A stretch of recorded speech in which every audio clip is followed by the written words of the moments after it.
Hi Aries, welcome to your end of May 2020 General Tarot Update. It's Rena here. I wish I didn't have to start all over again because I was talking about something and I said the number 3 and then the first card I picked was a 3 and I thought that was like totally cool. But I just started rambling because I just woke up, so I felt like it would be better if I was more clear-headed. The heart of the matter is the 3 of Wands. I'm recording this on the new moon in Gemini. And this is falling in your 3rd house of communication. So this is an area of your life that is about training for some kind of skill, honing your skills. Perhaps you're teaching somebody, tutoring, but I think you're obtaining this because the 3 of Wands is about having that ability to, have the freedom, which is associated with fire or wands, and your fire, to be as expansive as possible. So there's an entrepreneurial element to the 3 of Wands. If you have some kind of service that you're offering or something that you want to give, you may be saying, I have to travel for this outside of my little circle. Perhaps you have to gain some kind of skill in order to properly do what you need to do. But even, now you see that's a 3, and we're talking about the 3rd house with the new moon, which can be the internet. And that may be where you decide to sell your products. The 11th and the 3rd houses both have their own connections to the internet. The 3rd house is the house of communication. And so you may want to broaden your territory in some way. If this is having to do with a love relationship, and I wouldn't be surprised if, because there's, I'm getting the 2 of Cups here, if this is also related to relationship issues, this is about wanting more out of life. So let's say you're married in a committed relationship, and it's kind of like stagnating. You don't feel like that person's helping you grow and you're not helping them grow. I was just recently seeing some discussion about the type of relationship that this particular person was looking for, and they said where it's mutually growth-oriented. And I was like, that's a great way of putting it, because usually we think of these romantic things, but in terms of like, how much does that person accelerate my growth? Or is that person enabling me to stay in this, maybe it's a comfort zone, maybe it's even something, I think for Aries, if you're not growing, it's a discomfort for you because you are very associated with expansion, being a fire sign. And I think that Aries is a very, I don't know, it would be interesting to know how many Aries people are, stay married the first time that they get married, if they get married at all, but, stay with that significant other. Because that need for growth, that need for freedom, and freedom is part of growth, because freedom means that you're free to maybe do something that your partner isn't really interested in, and you're not going to be shamed for it or just have the other person feel threatened. You're not going to feel guilty about it, and you're honoring each other's needs. So maybe that's what's going on too. And with the past position, this can be like literal money, but this can also be in terms of the energy, because money is energy, and so it could be represented as pentacles, but it could be actual energy. So 6 of Pentacles is see the scales, learning about give and take in relationships. Aries and fire signs in general are very generous. So when it comes to money, when it comes to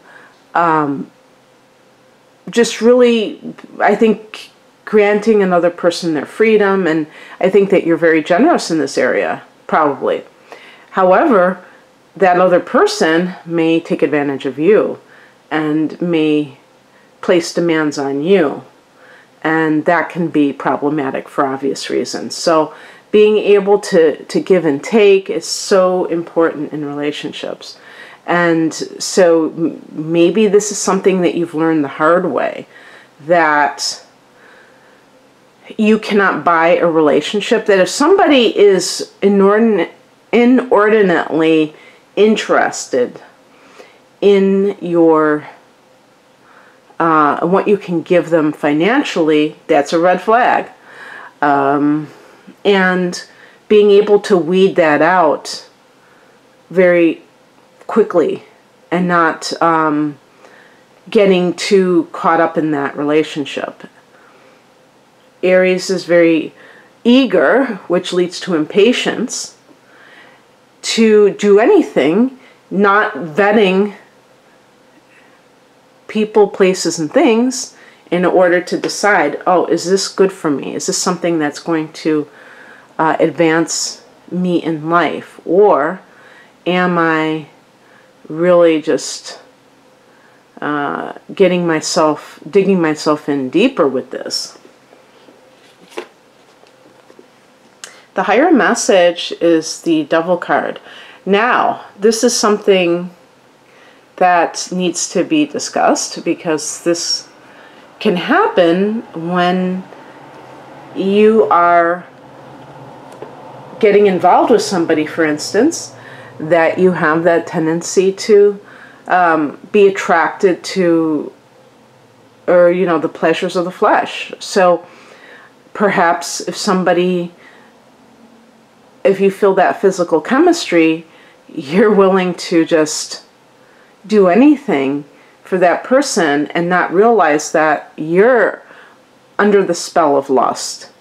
And so, the relationship is not what you think it is. You may think you're in love. You may think these things are not true. If this is related to work, the Six of Pentacles can be about fair compensation. And the thing is, the grass can be greener somewhere else.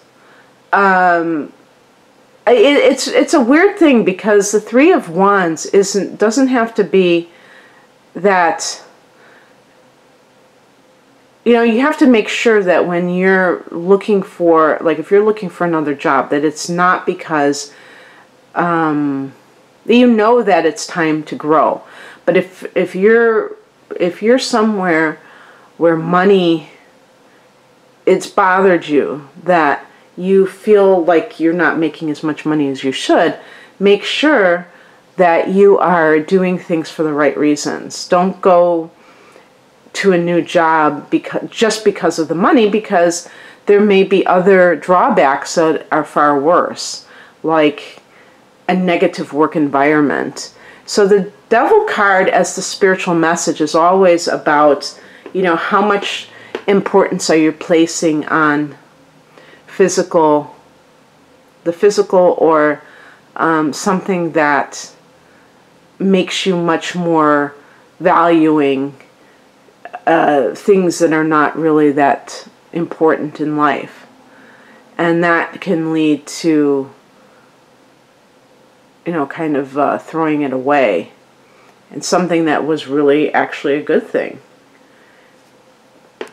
And it's fun, interesting. This is your card, the Magician, and we're getting it as a challenge card. Number 1. To me, this indicates that doing your own thing may feel like at this point the timing is not right. And that's okay, because you may be in a transition. You're going to have a lunar eclipse in your 10th house of career on July 5th, and that may be kind of some crescendo closure, something to do with your career that allows you to move forward in it.